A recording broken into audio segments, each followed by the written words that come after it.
내 말 안에 있다. 이게 굉장히 중요해요. 우리가 말씀 보지 않고 기도하지 않고 찬송을 하지 않으면 우리가 이 자유가 나를 진리가 나를 자유케 한다고 하면은 그 허구가 될 수도 있어요. 그런 부분을 좀 경계해야 됩니다. 글이 하면 이렇게 된다는 거죠. 그리고 제가 이 오후 말씀 나눌 거는 이게 십자가의 주님과 3일간의 행적인데요. 제가 가급적이 원고를 한 7, 80%를 보내드렸어요. 이건 여러분이 오후에 많은 분들이 참석을 안 하시기 때문에 이거 가지고 한번 공부하실 분들은 하시라고. 그리고 세션이 6개까지 나와 있는데 사실은 5번, 6번 같은 겁니다. 그래서 오늘 오후에 이걸 다 할 수 있을지 아니면 2번 정도 나눠서 할지는 모르겠지만 좀 빨리 하더라도 이제 가급적 하고자 합니다. 제가 이 도리 관련해서 쭉 리스트업을 한번 해보니까 우리가 기본적으로 좀 알아야 할 거 알겠죠. 예를 들면 한례, 침례 우리가 알지만 이거 누가 설명하기는 쉽지 않잖아요. 간단하게라도 용어의 정의, 그 다음에 거기에 담긴 의미 이런 걸 좀 살펴보려고 하니까 최소한 20, 30개는 되는 것 같아요. 그 마음이 갑자기 바빠져가지고 아무튼 그렇지만 또 우리 하나를 알아도 제대로 아는 게 중요하니까 혹시 오후에 참석을 못 하시는 분들은 이 말씀을 프린트를 보시고 좀 공부하시고요. 또 궁금한 게 있으면 저한테 전화 주셔도 되겠습니다.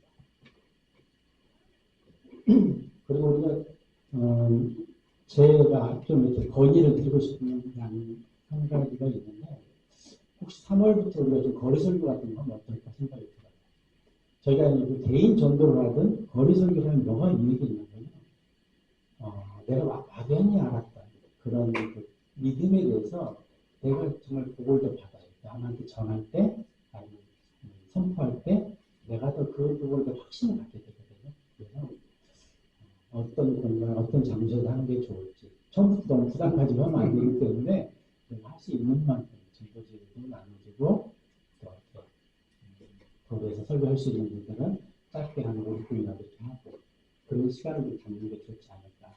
그럼 교제하는 시간도 즐겁고 좋은데, 잘못하면 교제가 너무 이렇게 흘러갈 수 있으면 교제로 흘러갈 수가 있어요. 그래서 우리가 조금 더 의미를 가지고 시간을 보내는 게 필요하지 않나 이 생각을 하게 됩니다.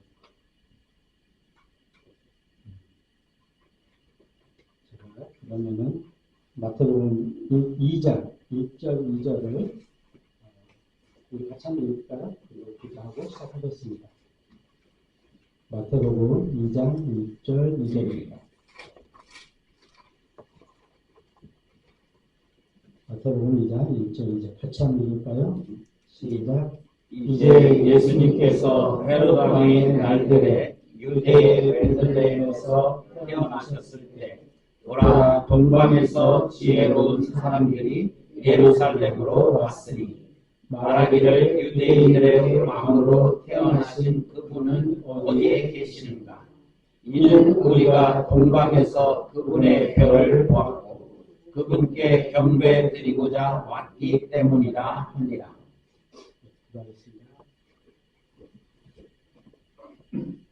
하나님 아버지 참으로 감사를 드립니다. 우리 인생이 70이요 강건한 80이라도 그 연수의 자랑이 수고와 10분뿐이라고 하셨음을 잘 기억합니다. 주님, 우리가 이 땅에서 어떤 모습으로 살더라도 다 죽을 수밖에 없는 존재였음을 저희는 잘 기억합니다. 우리를 구원하시기 위하여 창조주신 하나님, 사람의 몸으로 이 땅에 오셔서 우리의 구원을 이루어 주시고 누구라도 믿는 자에게 새 생명을 다시 태어나는 놀라운 은혜를 허락하신 걸 감사를 드립니다. 주님, 세상에 돌아가는 것을 볼 때 알 수는 없지만 참으로 주님이 다시 오실 날이 가까워지고 있음을 우리가 느낄 수밖에 없습니다. 주님, 우리를 깨어있게 도와주시고 어찌하든 우리가 말씀 안에서 승리하며 주는 그리스도시요 살아계신 하나님의 아들임을 선포하고 증거하는 그 일에 들여질 수 있도록 도와주시옵소서. 주님, 이 시간 말씀을 증거할 때 하나님께 함께해 주시고 저를 감추어 주시옵소서. 오늘 말씀 선포될 때 혹시 우리 가운데 구원받지 않은 혼이 있다면 구원받을 수 있도록 주님 놀라운 은혜를 허락하여 주시옵소서. 감사드리며 우리 주 예수 그리스도 이름으로 기도했습니다. 아멘. 이 세상 모든 사람들의 궁극적인 꿈이 있다면 행복한 삶을 사는 것입니다. 그리스도인이든 아니면 종교 생활자든 일반 사람들이든 모든 사람들은 행복해지고자 하는 그런 열망 가운데 살고 있습니다. 공부를 열심히 하는 것도 아니면 일을 열심히 하는 것도 다 궁극적으로는 행복해지기 위해서, 행복하기 위해서 그렇게 산다는 것입니다. 근데 세상은 절대 그렇게 흘러가지 않고 있다는 것입니다. 오히려 반대로 흘러가고 있고 이 땅에 어떤 사람도 고난이 없는 사람이 없다는 것이죠. 그래서 우리가 성경에서 행복이라는 단어를 잘 찾아보면은 결국 이 땅에서는 행복할 수 없다는 것이 전제되어 있지 않는가 이런 말이 하면 좀 절망할 수도 있겠는데요. 성경적인 의미에서는 그럴 수 있다. 제가 이제 나름대로 가게를 하다 보니까 이런저런 사람들을 많이 만나잖아요. 참 그 사람들을 보면서 저는 참 그래도 나름대로 편하게 살았다는 생각을 좀 느끼게 돼요. 어떤 분은 늘 새벽에 이렇게 주로 보는 분들인데 영하 10도, 20도가 되더라도 칼바람으로도 전봇대를 타야 하는 분들이 있어요. 그분의 말에 의하면 정말 그 날씨에 전봇대를 타면은 왼쪽칼로 이렇게 내린다고 할까? 피부를 그런 아픔이 있다고. 그리고 어떤 분들은 밤새 택시 운전을 매일 하지만 정말 부족한 그 수입으로 또 가족을 부양하는 그런 분도 계시고 또 어떤 분은 70대 장로님이 있어요. 인상이 좋으시다라고 물어봤더니 장로님이라고 하시는데 그거는 매일 3시에 일어나서 회제를 주는 그런 일을 하기도 합니다. 그리고 또 그 주은 돈에서 그 수입으로 또 사업에 망한 자기 딸을 또 지원해 줘야 된다고 그런 또 말씀도 하시는 분이 기억이 나는데요. 그래서 이 땅에 사는 모든 사람들이 다 힘들고 고난 가운데 살고 있다는 것이죠. 또 그뿐만이 아니라 우리가 요즘 그 현재 탄핵 그 심리를 보고 있잖아요.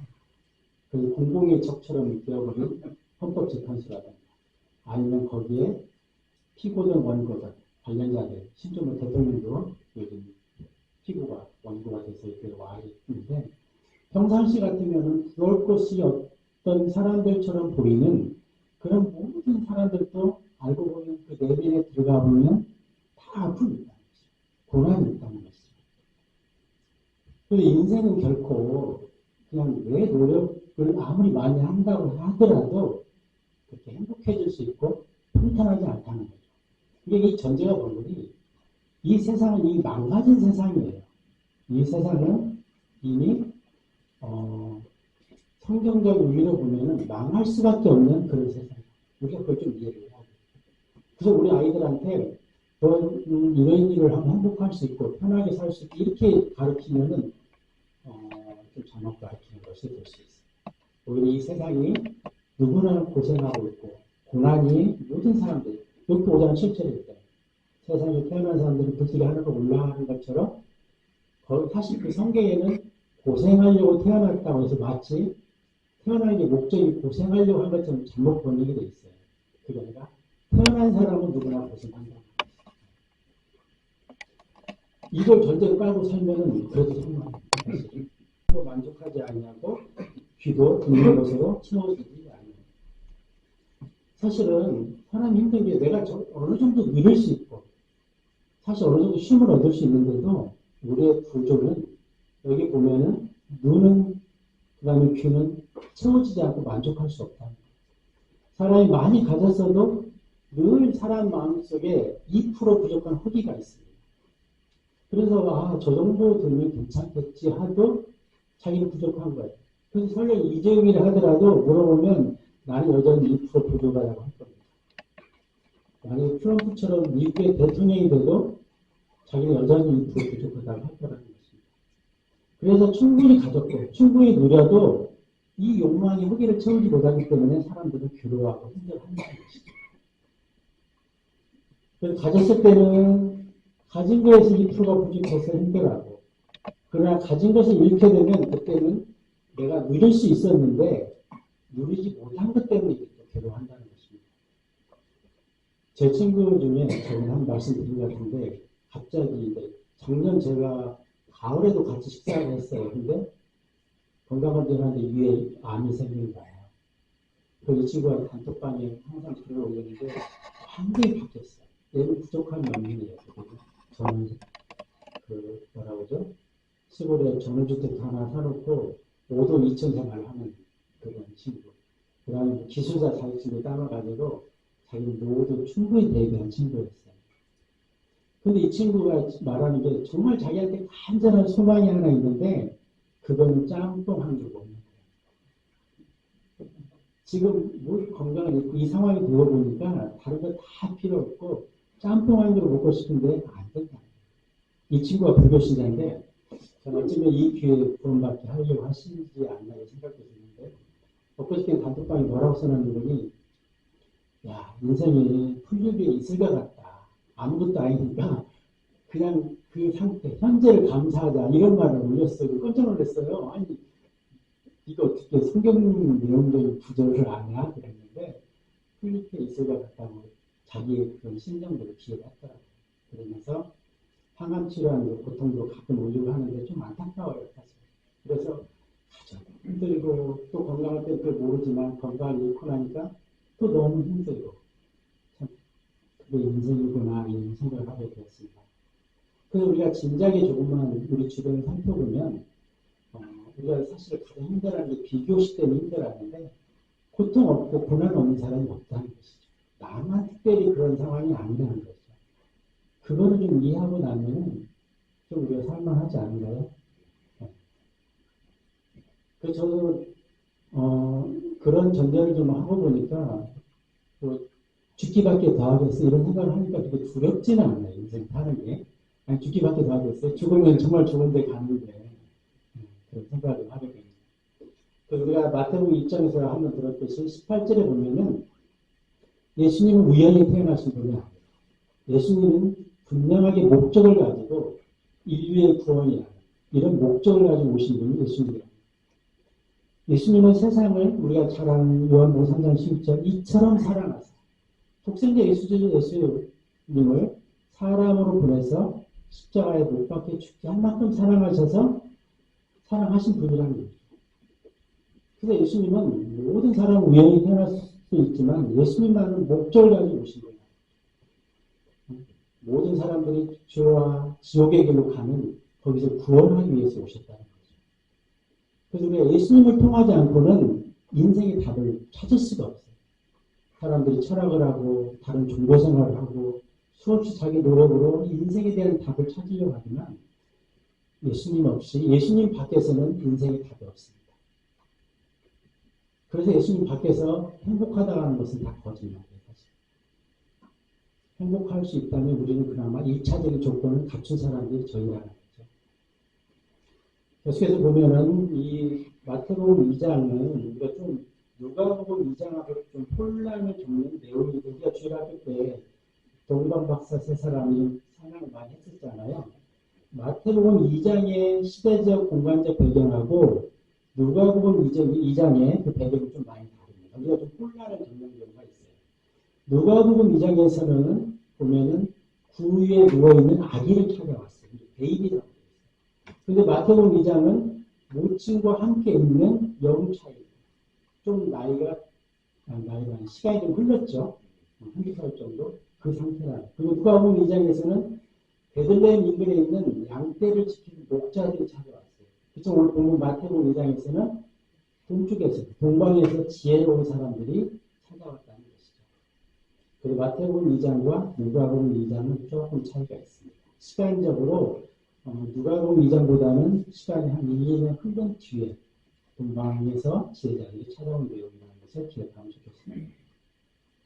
그리고 마태복음의 전반적인 성경의 전체의 주제이긴 해요. 성경의 주제는 구원은 아닙니다. 잘 아시다시피 구원이 아니라 왕국을 건설하는 것이 성경의 주제이고 또 그 왕국을 건설하기 위해서 왕으로 오신 그 내용이 마태복음이라는 것입니다. 그래서 마태복음에서 회개는 유대인의 어떤 민족적인 회개, 왕국과 관련된 회개라는 것입니다. 주님은 개인의 구원을 넘어서 이 땅에 장차는 하늘 왕국을 건설하시기 위해서 오셨다는 것입니다. 그래서 주님께서는 모든 사람이 구원을 받고 그래서 제사장 왕국과 거룩한 민족이 되는 것을 목적으로 하고 있습니다. 그래서 창세기에도 보면은 우리한테 통치권을 위임해 주셨잖아요. 그래서 우리가 처음에는 내가 구원받으면 구원이 목적으로 신앙생활을 하게 됩니다. 그 구원받고 나면은 나는 이제 뭐하지? 제 경험으로 보면 그랬었는데 구원을 통해서 궁극적으로 왕국을 이루시는 게 예수 그리스도의 하나님의 목적이라는 거죠. 그래서 출애굽기 19장 6절에 보면 너희는 나에게 제사장 왕국과 거룩한 민족이 되리라 이렇게 말씀하고 있습니다. 그래서 출애굽과 또 광야 생활을 거쳐서 약속의 땅에 들어가는 이런 모든 일련의 과정이 왕국을 건설하는 그런 모형이라는 것입니다. 그렇지만 이스라엘 민족들이 마태복음에서 착각했던 게 그들은 왕국을 건설하는 그 하나님을 예수님을 기다리고 구한 게 아니라 세속적인 왕. 그 당시에 로마의 통치하에 있었기 때문에 로마의 그런 식민 통치로부터 나의 자유를 구출해줄 그런 힘을 가진 세속적인 왕을 갈망하고 있었다는 것입니다. 그래서 이들이 예수님과 계속 괴리가 생기잖아요. 예수님 전하는 말씀에 대해서 100% 이해를 못하는 것. 우리는 세속적인 왕, 세상에 힘을 가져서 로마 정부로부터 구출해줄 그 왕을 꿈꾸고 있었기 때문에 그들 예수님을 제대로 볼 수가 없었던 것입니다. 그래서 오늘날도 마찬가지로 우리가 신앙생활, 하나님을 믿는 목적이 마치 내 인생의 해결사, 내 문제를 그냥 다 뭔가 정리해주고 그런 메시아를 구하는 그런 착각을 하고 싶다는 것입니다. 지금 하나님께서는 이 땅에 부분적이고 불완전한 평안을 우리에게 주시기를 원하는 게 아니라 실제적이고 가시적인 왕국에서 완벽하고 완전한 평안을 언젠가는 주실 것입니다. 우리 이 땅에서 잠시 머물다가는 나그네라는 거죠. 우리가 이 땅에서 영원히 과연 우리는 이 땅이 우리의 삶의 터전은 아니라는 것을 기억해야 합니다. 그래서 하나님께서는 우리가 구원받았다는 건 살아있는 돌이라고 베드로전서 2장 4절 5절에 말씀하고 있거든요. 우리는 살아있는 돌로서 보배로 오신 예수님께서 우리를 살아있는 왕국을 건설하는 그리고 영적인 교회, 영적인 왕국을 건설하는데 세워가신다는 것이죠. 우리가 구원받은 사람 개개인이 살아있는 마치 벽돌 한 장처럼 우리는 왕국이라는 나라를 세워가는데 입주를 하는 거죠. 사실. 베드로전서 2장 4절 5절을 책에다 한번 읽어보시면 그런 내용에 대해서 좀 이해하기 쉬울 것입니다. 그래서 하나님께서는 우리가 영적인 왕국을 건설하고 세워가는 그 일에 들어지기를 원하는 거예요. 그래서 현재는 우리가 이 교회, 영적인 교회를 세워가는 것이 하나님의 뜻이라는 것이죠. 그리고 좀 있으면 이제 천년왕국 때 또 그때 하나님께서는 가시적이고 실제적인 왕국을 이 땅에 세우실 것입니다. 오늘 1절에 보면 예수님께서는 헤롯 왕 때 유대 베들레헴에서 태어나셨다 이렇게 말씀하고 있습니다. 오늘 1절에 보면 헤롯 왕 때 강조하고 있습니다. 유대인의 왕으로 오신 예수님과 또 세상 왕이었던 헤롯을 대비하고 있는 것입니다. 그럼 예수님께서는 우리가 좀 구체적으로 어떻게 오셨는지 빌립보서 2장 6절 8절 한번 보실까요? 빌립보서 2장 6절 8절입니다.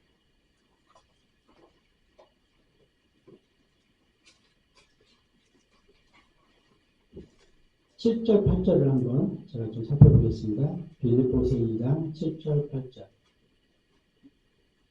그러나 스스로 이름 없이 되셨으며 자기 위에 종의 형체를 취하셨고 사람들과 같은 모습이 되셨느니라.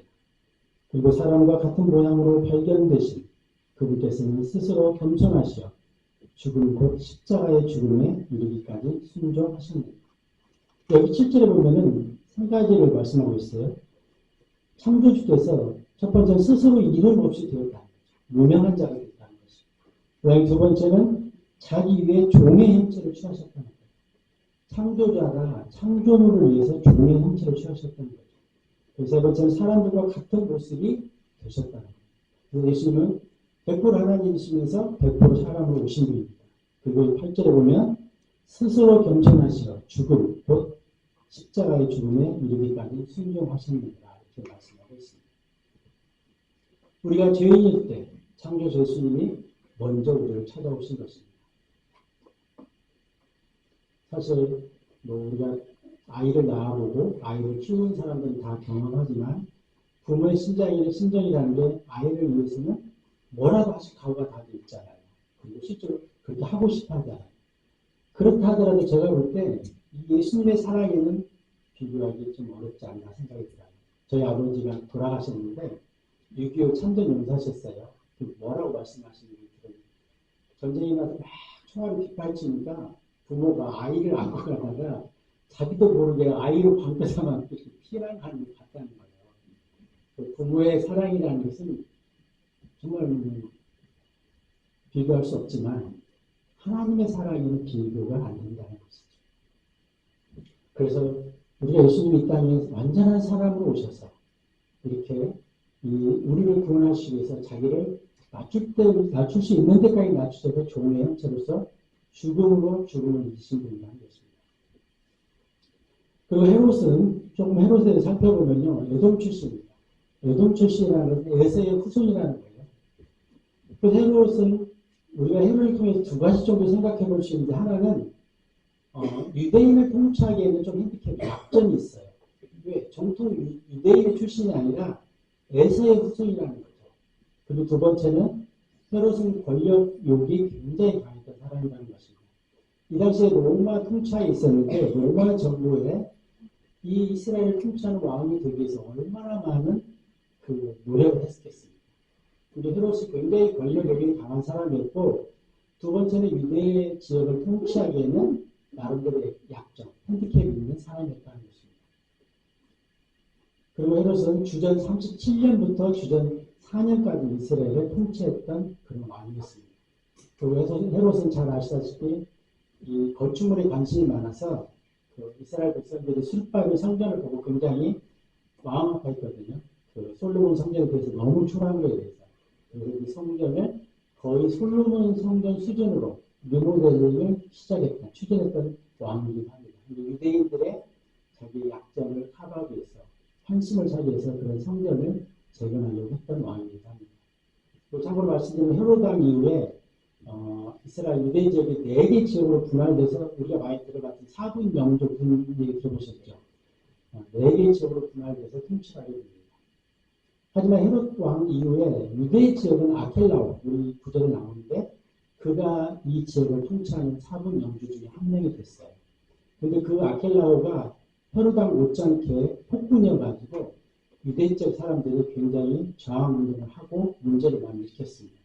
그러자 로마 정부에서 이 유대 지역만큼은 아켈라오 이후에 직할 통치, 총독 체제를 운영합니다. 다른 데는 다 유인 통치를 하지만 이 유대 지역은 직할 통치를 했다는 것입니다. 그래서 3절에 보면은 헤롯 왕이 이런 일들을 들었을 때, 유대인 왕이 해놨던 말을 들었을 때, 그가 불안해 하였으며. 이게 자기 통치 기간이 약간 헤롯 왕으로서는 자기 왕권이 흔들릴까봐 걱정하게 됐다는 것입니다. 사실은 하나님은 이 세상의 통치자를 온 게 아니었음에도 헤롯도 착각하는 거고 유대인들도 착각하고 있는 것입니다. 그래서 4절에 보면은 그런지 그가 모든 수석 제사장들과 백성의 서기관들을 한데 모았고 그리고 그들에게 그리스도가 어디서 태어났는지를 묻게 됩니다. 그리고 5절과 6절에 보면은 그 수석 제사장들과 서기관들이 이 헤롯 왕의 질문에 답변을 하는데요. 이 말씀은 미가서 5장 2절을 인용해서 말씀을 하고 있거든요. 미가서 5장 2절에 보면 한번 찾아보실래요? 미가서 5장 2절.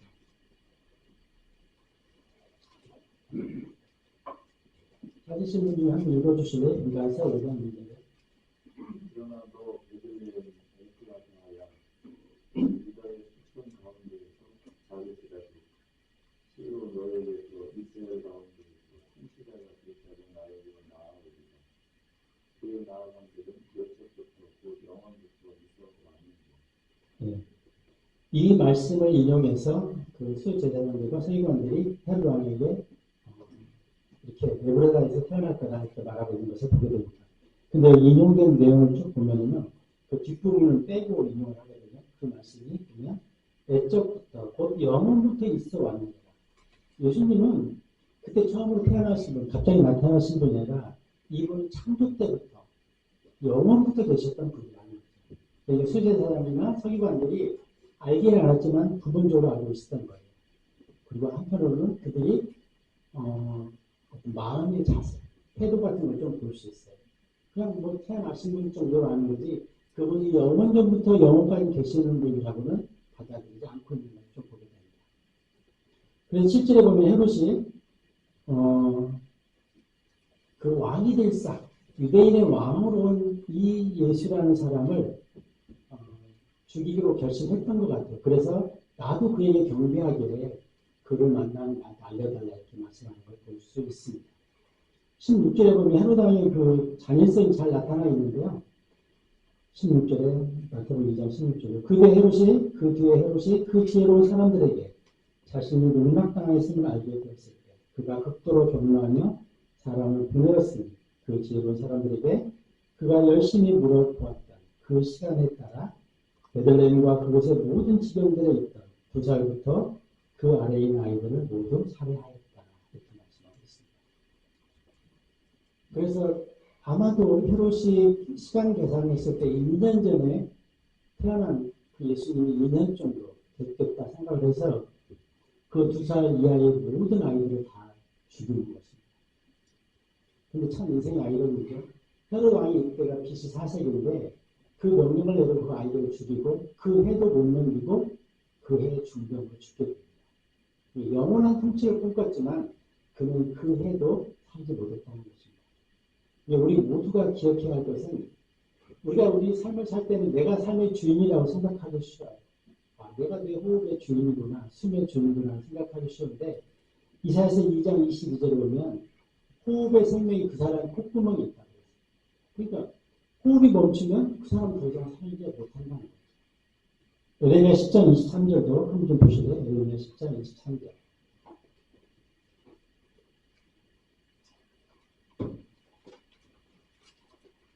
에레미야 10장 23절에 보면 제가 읽어보겠습니다. 오 주여 사람의 길이 그 사람 안에 있지 아니함을 제가 아나이다. 그의 걸음들을 인도하는 것이 걸어가는 사람 안에 있지 않냐. 내가 걸어가고 내가 오늘 살고 있지만 그 삶이 그 걸음이 나한테 있지 않다는 것입니다. 그 우리의 생명의 주인이 따로 있다는 것이죠. 사실은 오늘 하루도 우리에게 호흡을 주신 하나님을 찬양할 충분한 이유가 있다는 것입니다. 우리는 내가 건강하게 자라고 돈 많이 벌어놓고 돈 많이 모아서 유명 창구가 많아지고 또 때로는 승진도 열심히 하고 그러면은 모든 게 내 것이 될 거로 생각하고 착각할 수 있지만 그렇지 않다.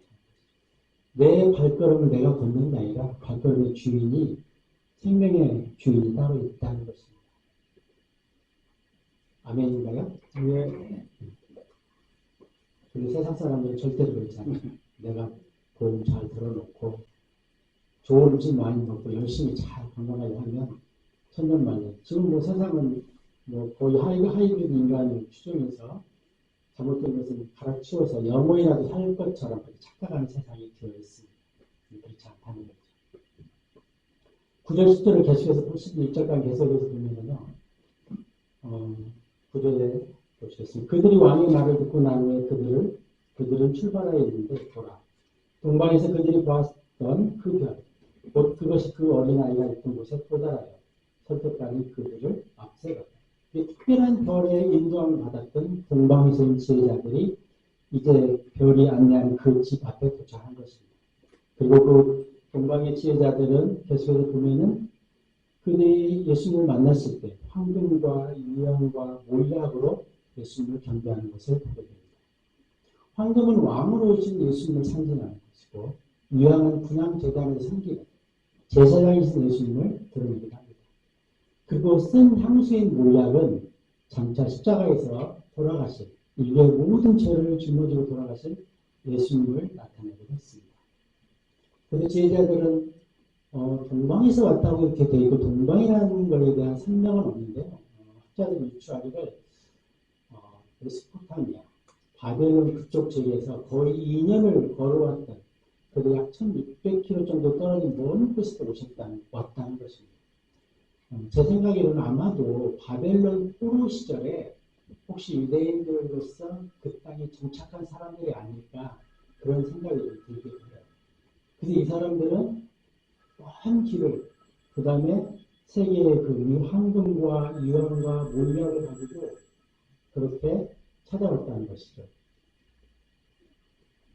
그래서 어떻게 보면 지혜자들은 요즘같이 교통이 발달하는 시절에 자기 인생의 전부를 걸고 찾아왔다는 것입니다.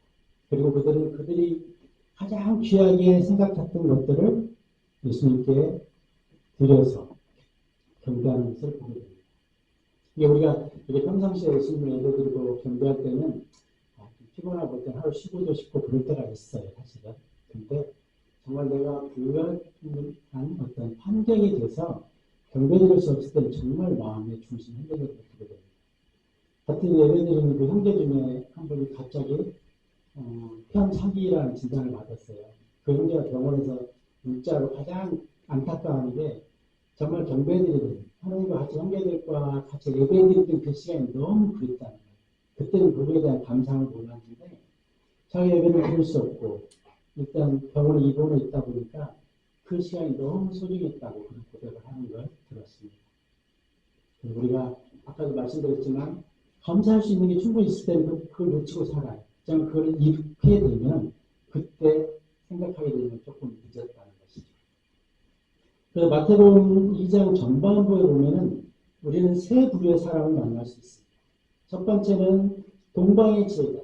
자기 인생의 모든 것을 걸고 자기가 가장 귀하게 여긴 것들을 가지고 예수님께 먼 길을 찾아와서 경배드렸던 사람입니다. 그들에게는 예수님이 전부였고 인생의 목적이었던 것입니다. 그래서 그 창조주 예수님을 만나서 그를 경배드리고 그를 가장 가치 있게 되었던 이 동방의 제자들이 있었다는 것이죠. 그리고 그분들은 먼 길을 마다하지 않고 그리고 그들이 가졌던 소유의 전부를 가지고 예수님을 찾아와서 그분을 경배했던 것입니다. 우리가 사실 이 세상에 살다 보면 귀한 것도 많고 갖고 싶은 것도 많지만 성경에 그러잖아요. 뭐라고요? 네? 그런 말도 있고요. 우리가 하나님과 겸하여 돈을 섬길 수 없다고 그러잖아요. 그래서 우리 마음이 좀 중심이 좀 분명해지는 필요가 있어요. 우리 땅에 살면서. 하나님께 내 인생을 걸면 하나님이 내 인생을 책임져 주신다는 것입니다. 그리고 두 번째 부류는 헤롯 대왕 같은 사람입니다. 헤롯은 세상 권력의 정점이 있던 사람입니다. 헤롯은 그래서 자기가 가진 것, 누린 것 때문에 결코 예수님을 만날 수가 없어요. 전 사실 윤석열 대통령이 지금 부치도 있지만 어쩌면 그 사람이 구원받을 수 있는 기회일 수 있다고 생각합니다. 그렇지 않으면 그 사람 절대로 구원받을 수 있는 조건이 안 돼요. 부족한 게 있으니까 자기는 세상에 다 한다고 할 것이고 부족한 권력이 있으니까 그 사람한테는 구원받기 정말 어려워요.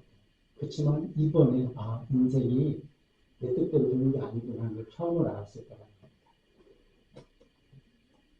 그래서 우리가 성경에 보면은 그 부자가 낙타가 바늘길을 통과하는 것보다 어렵다고 나와 있어요.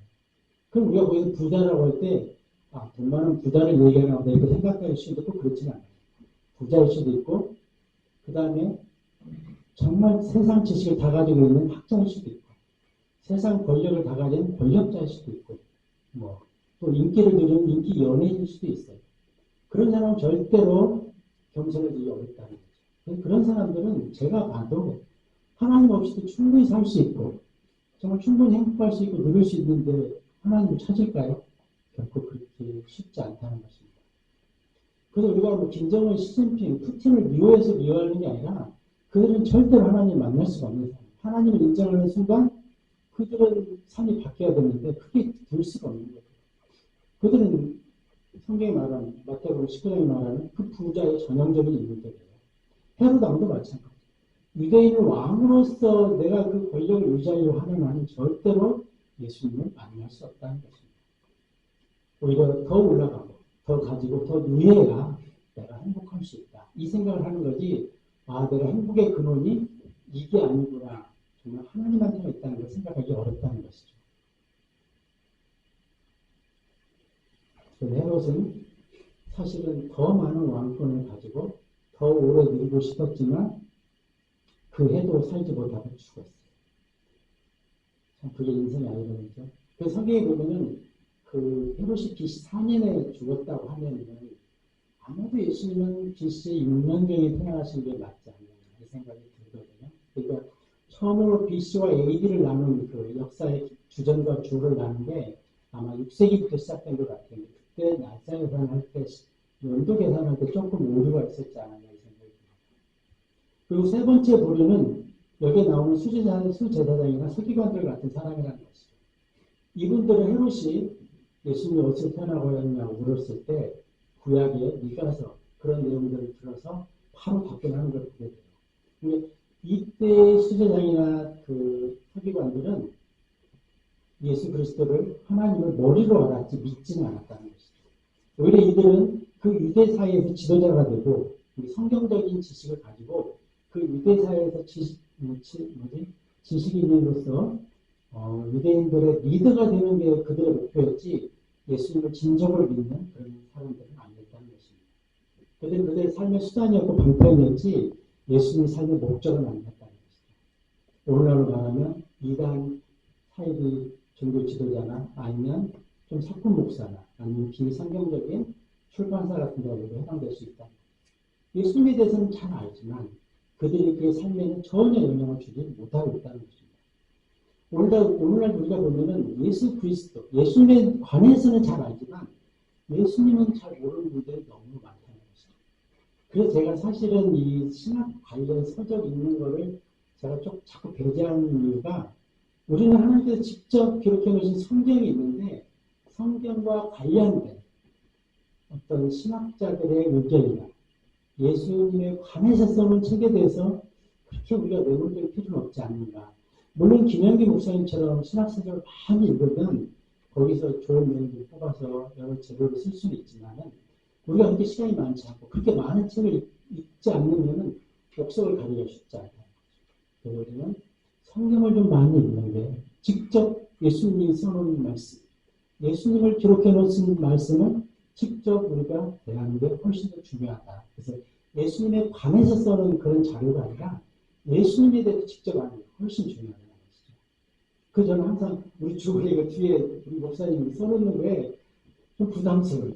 개인적으로.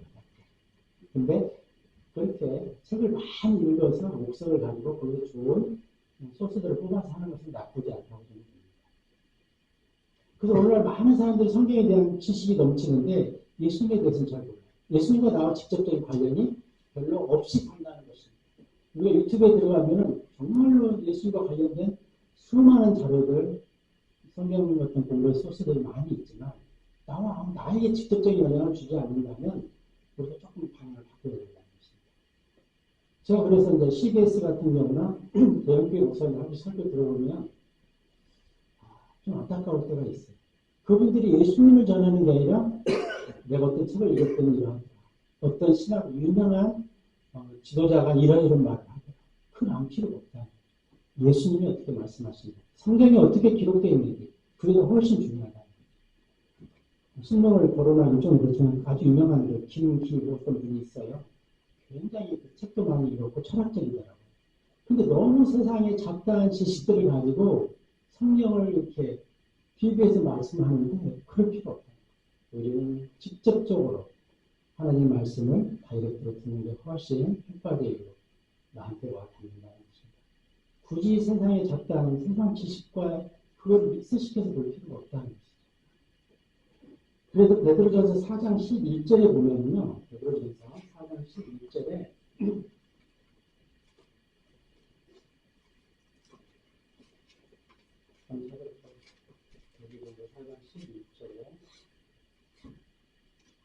만일 어떤 사람이 말하거든 그는 하나님의 신탁의 말씀들 같이 말할지 만일 어떤 사람이 섬기거든, 그러면 하나님께서 주시는 기량에서 나오는 것 같이 그것을 좀 말의 신탁, 기량, 좀 그렇죠.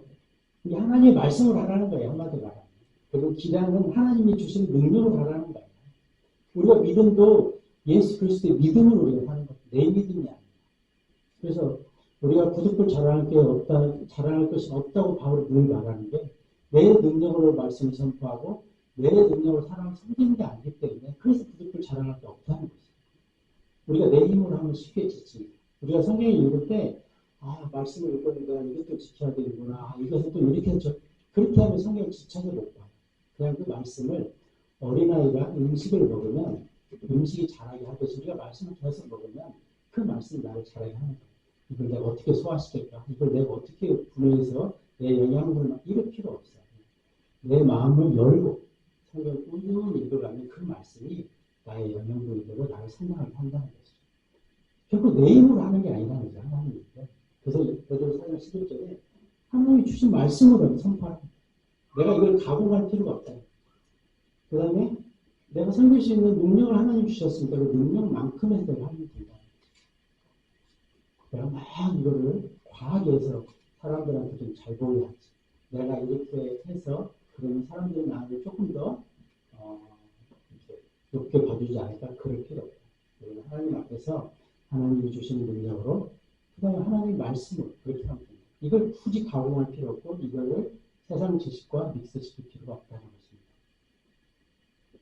에레미야 시절에도 보면요, 에레미야는 정말 무식할 정도로 그냥 하나님 말씀을 그대로 선포하는 걸 보게 돼요.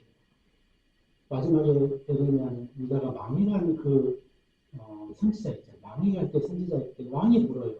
야, 하나님 뭐라고 하시냐? 당신 바벨론에 끌려간다는데 그냥 그렇게 말하는 거예요. 돌려서 말도 못해요.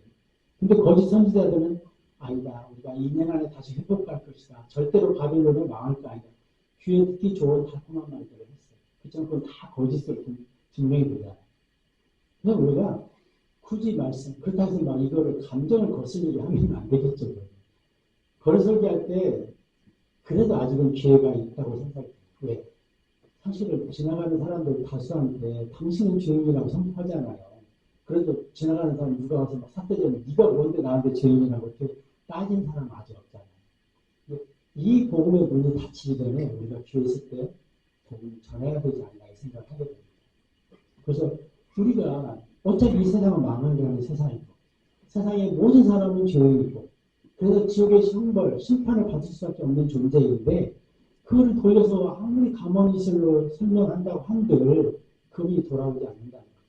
한때는 열린에게 가서 어떻게 열린이들이 복음이 아닌 것처럼 CCM을 적당히 틀어주고 막 댄싱도 하고 또 복음도 적당히 풀어서 듣기 좋은 철학적으로 하고 그러면 이 사람이 어느 날 복음이 들어올지도 모르게 변화될 수 있지 않을까 이런 게 유행한 적이 있어요. 세상적인 방식이 우리는 당신은 죄인이라는 것 그리고 지옥의 형벌 가운데 이미 놓여 있다는 것 그래서 예수님이 아니면 예수님께 돌아오지 않으면 다 지옥에 간다. 이 사실 아니죠. 그렇지 않으면 누구라도 예수님께 나올 수 없다. 그래서 그 안에 와야 행복할 수 있는 1차 조건을 갖추는 우리가 그거를 처단한 거예요. 내 생각을 방해하면 안 된다는 것입니다. 그래서 우리가 잘 아는 히브리서 4장 12절 말씀처럼 하나님 말씀은 양면다는 검이에요. 내가 영적으로 상태가 좋을 때는 이 말씀 내가 이걸 너무 감동적이고 은혜를 받고 안식을 누리고 자유를 누리지만 내가 죄 가운데 있거나 아니면 내가 구원 밖에 있을 때는 내 폐부를 찌르는 말씀일 수밖에 없다는 것이죠.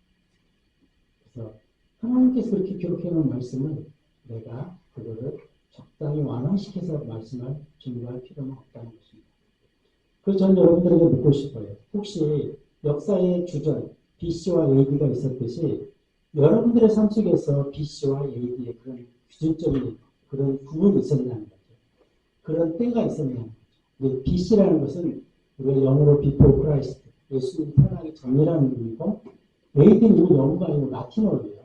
아노 도미나이 이런 뜻으로서 아노라는 게 해, 년. 그래서 예수님이 태어난 해, 예수님이 오신 해 이런 의미거든요. 그래서 BC와 AD가 역사적으로 구분이 되는 거예요. 우리도 예수님을 만나기 전 BC와 예수님을 만난 AD가 부분이 있다는 거죠. 그래서 만약에 나한테 내가 예수님을 나의 주인으로 구주로 받아들인 그런 해가 없었다면, 그런 날이 없었다면 오늘 구원받기 바랍니다. 그래서 그분을 내 구주로 받아들여서 주님의 날이 시작됐으면 좋겠어요. 그리고 우리가 이제 그 장로교회나 이런 설교를 듣다 보면 믿어졌다는 말을 참 많이 하잖아요. 하나님으로 믿어졌다. 내 의지로 믿는 거예요. 내 의지로 예수님을 나의 개인의 구주로 받아들이면 돼요. 하나님께서는 우리한테 지정이라는 그 의지를 주었죠. 그 내가 받아들이고자 하는 내가 들어갔더니 내가 죄인이구나. 그리고 나는 영원한 지옥의 심판을 받을 수밖에 없는 존재라는 것을 알았다니. 그리고 예수님만이 나의 길이요, 진리요, 생명이라는 것을 알고, 그걸 나의 주님으로, 나의 구원의 주님으로 받아들이겠다. 나의 그리스도로 받아들이겠다 하면 구원받을 수 있습니다.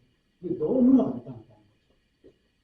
그래서 하나님께서는 디모데전서 2장 4절에 모든 사람이 구원을 받고 진리를 아는 데 이르기를 원하신다고 했어요. 애정론 같은 건 없습니다. 주님은 모든 사람이 구원받기를 소망하십니다. 그래서 예수님께서 창조주께서 종의 모습으로 이 땅에 오셔서 죄가 되십니다. 그래서 그걸 받아들이면 누구라도 구원받을 수 있는 거예요. 구원을 위해서 내가 할 수 있는 것은 아무것도 없습니다. 구원은 오로지 선물이에요. 믿음이 선물이듯이 에베소서 2장 8절 9절에 보면 믿음도 선물이고 구원도 선물이에요. 내가 선물을 받는데 내가 어떤 필요한 액션이 따로 있지 않다는 거죠. 받으면 그 선물은 내 거가 된다. 우리가 좀 더 표현을 쉽게 해놓으면 예수님께서 십자가에 못 박혀 돌아가실 때 인류의 모든 사람들에게 구원이라는 선물을 다 주었어요. 그래서 이 선물을 내가 이제 받겠다 내 걸로. 그러면 내가 구원받을 수 있는 거예요. 내가 받을 때 선물을 받는 게 아니라 예수님께서 이 모든 사람 개개인에게 심지어 푸틴이든 시진핑도 선물로 구원이라는 것을 주었어요. 받으면 그게 내 거가 됩니다. 내 노력이 필요가 있지 않아요. 그 에레미야서 10장 23절에 보면 에티오피아 그 흑인들이 자기가 노력한다고 피부 색깔을 바꿀 수 있겠냐고 말씀하고 있어요. 표범이 자기가 노력해서 그 감정을 바꿀 수 있냐? 못 바꾼다. 우리가 노력한다고 내 죄를 내가 바꿀 수 있냐? 못 바꾼다는 거죠. 오직 예수 그리스도 그분만이 그 일을 해주신다는 거죠. 그래서 우리가 가장 중요한 것은 주저할 필요 없어요. 사실. 잠깐 임기면 내가 영원한 하늘나라 예수님의 자녀로 살 수 있는 거예요. 그리고 영원한 하늘 왕국을 선물을 받을 수 있는 거예요. 너무 쉬워서 사실은 잘 못 믿는 게 구원기도 같은 저런 사람들이 막 뭔가 새벽기도 가야 되고 성경도 많이 알아야 되고 헌금도 많이 해야 되고 뭐 이런 생각을 하는데 낫습니다. 아무 필요 없죠. 사실은 구원 받고 나면 그때 내 마음속에 내 삶의 가치관이 바뀌기 때문에 그때 내가 선행도 할 수 있고 헌금도 할 수 있고 성기도 할 수 있는 거죠. 근데 여기서 2장 10절에 보면 선을 위해 창조됐다. 드디어 내가 구원받고 났을 때 비로소 선을 행할 수 있는 능력, 선을 위해서 그때 서로 바뀌는 거죠. 그 전에는 오로지 선물일 뿐이에요. 우리가 자녀들한테 뭐 선물 줄 때 네가 이런 조건을 갖추면 줄 거야 이런 거 아니잖아요. 그냥 선물일 뿐이라는 것입니다. 그리고 마태복음 2장의 특징 중에 하나가 이 마태가 사실 구약의 정통한 학자, 내지는 제자였던 것 같아요. 그래서 구약의 말씀들을 많이 인용하는 것을 보게 됩니다. 그래서 그 마태가 그렇게 구약의 말씀들을 인용하는 이유 중에 하나가 우리가 말씀을 들을 때 항상 주의해야 되는 게 우리가 그 성경에 보면 베리알 사람들 사도행 17장에 나오잖아요. 그들은 더 신사적이어서 과연 하나님 말씀이 그러한가에 날마다 성경 말씀을 상고했다고. 저는 그래서 우리가 말씀을 들을 때 그 말씀의 근거를 성경 구절을 좀 찾아보는 게 필요합니다. 사실 말씀의 근거 없이 선포하는 것은 사기일 수 있어요. 심하게 말하면.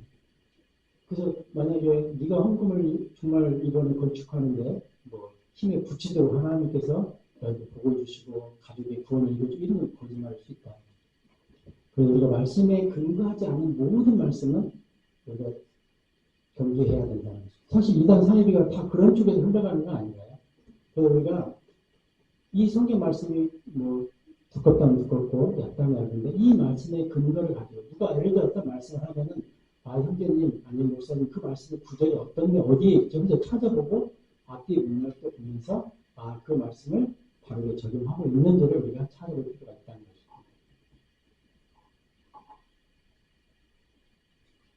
저희 교회에 이렇게 교제하는 형제 중에 그분도 구원파 출신이에요. 근데 굉장히 종말론에 관심이 많아요. 그래서 온갖 종말론에 관련된 세상 성경도 아니고 설교를 다 듣는 것 같아요. 근데 이 형제의 마음에 평안이 없죠. 자기 자녀들을 세워놓고 그런데요. 야, 혹시 어느 날 내가 휴거돼 갖고 엄마 아빠가 떠나면 너희는 7년 환란 기간에 절대로 그 적그리스도 정부에 뭐라고 할까 협조해서는 안 된다. 어떻게든 인내하고 참아서 구원받아야 된다. 그렇다는 거예요. 아니 형제님 뭐를 이렇게 어렵게 가르치세요. 지금 구원받으면 되는데 왜 그 얘기를 하냐. 그리고 그 형제 제가 항상 지적하는 게 성경 구절을 봐. 목사의 설교를 듣는 거에 반은 성경 구절을 찾아보라고 제가 항상 얘기해요. 아니 목사 설교만 이 목사의 설교를 들으면 7년 환란 기간에 믿음 플러스 행위로 구원받는다. 또 다른 분을 들어보면 행위는 아니다. 믿음은 아니다. 헷갈려갖고 자기 아들 딸한테 알려줘야 되는데 잘 못 알려주겠다는 거예요. 그러지 마. 성경 구절을 찾아봐. 제가 항상 그렇게 말합니다. 그래서 우리도 성경 구절을 찾아서 확인하는 습관을 들어요. 그냥 목사님 말하니까 아니면 집사님 말하니까 맞겠지. 그럼 곤란하다는 거죠. 그리고 12장 15절에 보면 꿈에 이렇게 계시로 발생하는 걸 보게 돼요. 근데 이게 우리가 아시잖아요. 십자가 이전은 구약이고 십자가 이후가 신약이잖아요. 그래서 십자가 이후라는 것은 쉽게 말하면 구원받으면 성령님 내 안에 들어오시는 거예요. 구약시대에는 성령님이 들어오지 않았잖아요. 근데 이때는 부득불 이렇게 꿈의 계시로 아니면 표준적으로 보면 현시로 하나님께서 말씀할 수도 있었겠죠. 근데 지금은 그런 일은 없다는 거예요. 어떤 형제가 아니면 어떤 목사님이 내가 꿈을 꿨던 일을 하더라도 그 개인적인 경험이 될 수도 있겠죠. 좀 그거를 보편화시키기 어렵다는 것입니다. 그래서 보면은 신학시대, 지금 교회시대에 우리가 구원받는다 하면은 성령 하나님 내 안에 들어오세요. 그래서 그분이 나와 같이 우리가 성경이잖아요. 그래서 그분이 굳이 그리고 완성된 성경이 있기 때문에 꿈에 하나님 나한테 꿈에 나타나서 야 이거 꼭 믿어야 된다. 아니 네가 뭐 동쪽으로 가라 서쪽 이런 거 기대하지 마세요. 우리는 만약에 구약시대처럼 하나님께서 나타나셔서 나한테 직접 말씀하시면 내가 100% 순종할 텐데 이런 생각도 가끔 하게 되거든요. 그러니까 우리한테 주어진 말씀의 근거에서 순종하는 겁니다. 그래서 그런 꿈꾸는 것이에요. 그래서 호세아 7장 1절에 들어서 이스라엘의 아이엇을 그 상징적으로 예수님 태어나면서 말씀드리고요. 10절 18절에 보면은 18절 한번 보실까요? 아까 우리가 봤던 구절인데 그걸 에레미야 31장 15절의 말씀을 인용해서 말씀하고 있는 거예요. 에레미야서 31장 15절 한번 찾아서 읽어주실래요? 에레미야서 31장 15절입니다.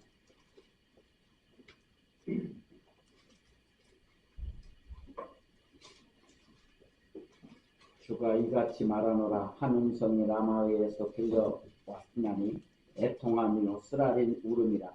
그녀의 아이들을 위하여 우리는 라헬이 그녀의 아이들로 인하여 위로받기를 거부하였으니 그들이 없기 때문이다. 네, 18절을 이 에레미야서 31장 15절을 인용해서 말씀하고 있는 구절이거든요.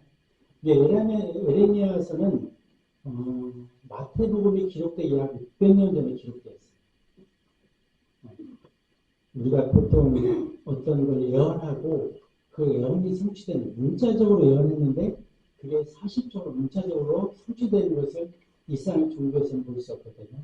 근데 성경에서는 우리가 구약을 읽다 보면은 알겠지만 수없는 그런 예언들이 성취되는 거, 300가지 예언이 성취되는 걸 보게 되는데 18절도 보면은 라헬이 사실상 라헬이 누구죠? 야곱의 본 부인이잖아요. 사실상 두 번째 부인은 실제로는 본 부인인데 라헬은 베들레헴에서 에브라 라마야로 가는 길에서 그 둘째 아들 베냐민을 낳다가 죽었어요. 창세기 35장에 보면은 그래서 라헬은 요셉과 베냐민의 친엄마예요. 그렇죠? 그리고 요셉에게서 므낫세와 에브라임이 태어납니다. 그리고 이스라엘이 분열될 때 북이스라엘은 에브라임이 주된 종족이 돼요. 그래서 에브라임을 많이 비유로 말씀하고 있습니다. 북이스라엘에 대해서 얘기할 때. 그 다음에 남유다는 유다와 베냐민이 그 두 개 지파가 남유다를 구성합니다.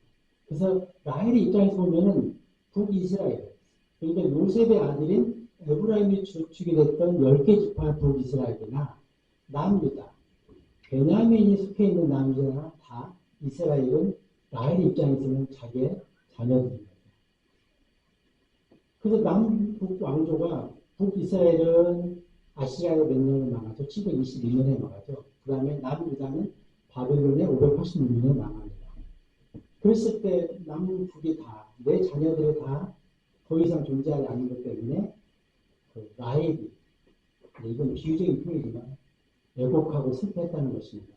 그런데 이때 또 한번 모든 자녀들을 잃게 되니까 라헬의 슬픔에 비유해서 표현하고 있는 것입니다. 이 라헬의 슬픔은 이스라엘의 민족적인 슬픔을 상징적으로 말해주는 의미도 가지고 있습니다. 그리고 마태복음 2장의 또 다른 특징 중에 하나가 요셉이라는 그 인물을 중심으로 조금 기록하고 있어요. 우리가 성경에 보면은 그 예수님의 그 마리아의 남편 요셉의 얘기는 별로 잘 안 나오거든요. 참 그런데 어쨌든 요셉을 좀 중심으로 기록하고 있다는 거예요. 그 요셉은 엄밀히 따지면 예수님의 친부는 아니잖아요. 그렇죠? 그 정혼관계에 있을 때 마리아가 성령으로 잉태해서 요셉을 낳았잖아요. 예수님을 낳았잖아요. 그럼에도 요셉은 우리가 성경에 나지만 의인이어서 그 당시 율법은 뭐죠? 결혼한 여자가 임신을 했다 처녀로 이거는 돌에 쳐서 죽이는 게 그 당시 율법 체계에서는 바른 의인이었지만 요셉은 조용히 마리아를 그냥 보내려고 했었잖아요. 근데 어쨌든 요셉은 예수님의 부모로 살면서 고생을 참 많이 했던 인물이라고 생각이 됩니다. 아마 하늘에서는 보상이 많겠지만 별로 요셉에 대해서는 성경은 또 언급도 잘 안 하고 있어요. 요셉의 삶을 쭉 보면은 첫 번째는 예수님 때문에 자기 고향을 떠나서 이집트로 또 피신을 가죠. 근데 그 당시에 이집트 광야를 거쳐서 가려면 예수님께서 출애굽 당시에 10하루길이라고 했거든요. 근데 아마 어린 아이를 데려가면 보름 이상 가야 되겠죠. 고향 갑자기 떠나서 또 이집트로 도망을 가야 되는 그런 환경을 취했어요. 그리고 또 이제는 헤롯 왕이 죽자 돌아왔는데 또 아켈라오라는 더 폭군이 통치하고 있기 때문에 북쪽 그 갈릴리 지방으로 피신 받아요. 그래서 나사렛이라는 생활을 나사렛에서 또 유년 시절을 보내게 되는데 예수님이. 그래서 요셉의 삶을 보면은 아니 내가 창조주라는 예수님을 자녀로 두었는데 왜 내 삶이 고달프지? 이런 의문을 좀 가질 수도 있겠다는 생각이 들어요. 근데 우리도 생각하면 우리가 처음에 저도 물론 그렇고 신앙생활 하면은 만사 형통할 수도 있겠다 생각을 좀 하거든요. 근데 우리가 실질적으로 성경의 인물들을 보면 구원받고 예수님이 제대로 사는 게 쉽지 않았다.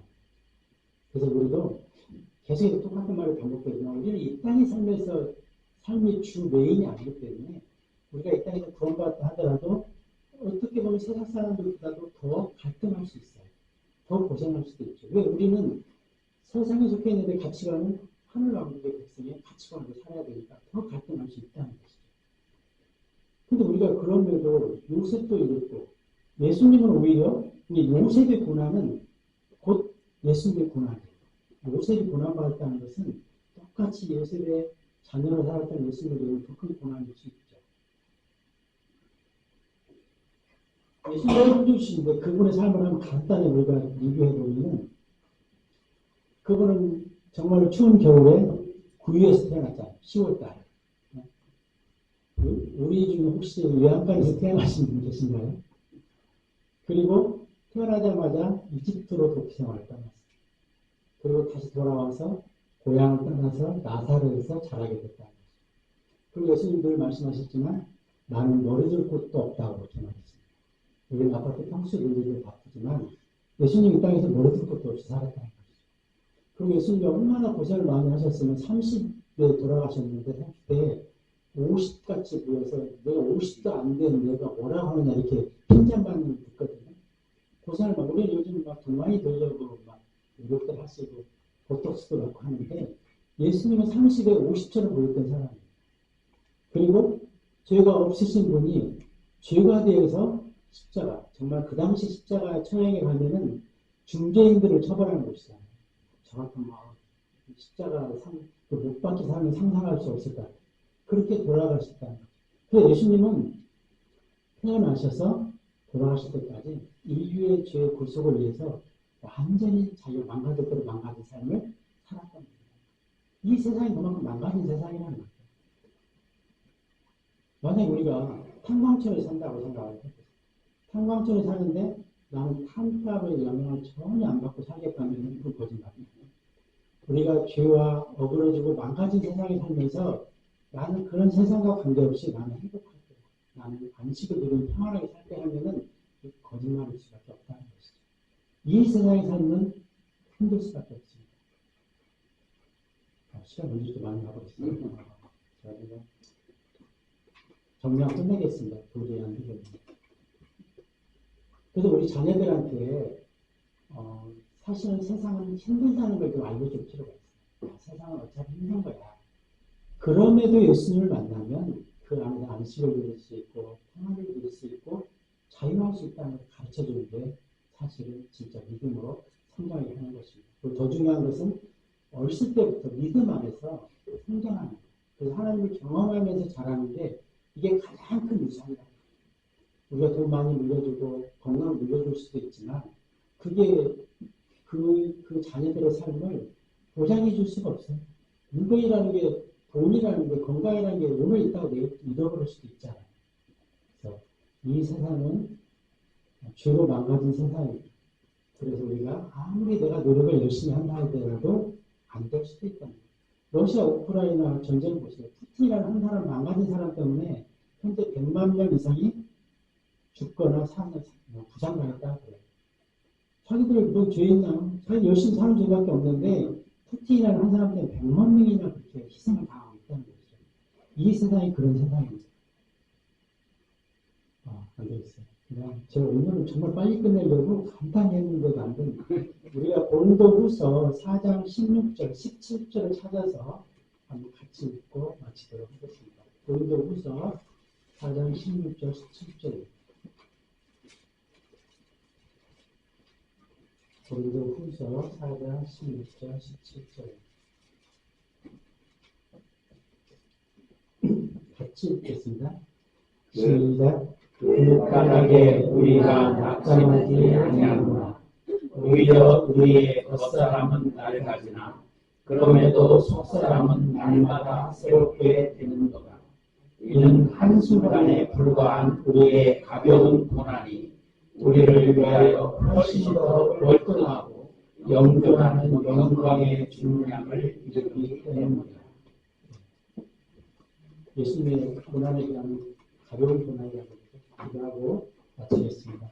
하나님 아버지 감사합니다. 우리가 영원히 죽을 수밖에 없는데 이 진리의 복음을 알게 하시고 이 진리의 말씀을 또 우리에게 주셔서 우리가 이 말씀 안에서 자유를 누리며 마음의 평안과 또 영적인 양식을 삼을 수 있음에 감사를 드립니다. 주님, 우리 가운데 혹 구원받지 않은 분이 있다면 꼭 구원받을 수 있도록 복된 은혜를 허락하여 주시옵소서. 또 우리가 이 세상에 살면서 크고 작은 여러 가지 갈등과 고난과 어려움이 있지만 우리가 주님 안에서 자유할 수 있도록 복음의 능력으로 살 수 있도록 주님 힘주시고 능력으로 함께해 주시고 또 우리의 모든 것에 생명의 구원뿐만 아니라 모든 어려움과 환난에서도 구원자 되신 주님 기억할 수 있도록 도와주시옵소서. 감사드리며 우리 예수 그리스도의 이름으로 기도했습니다. 아멘.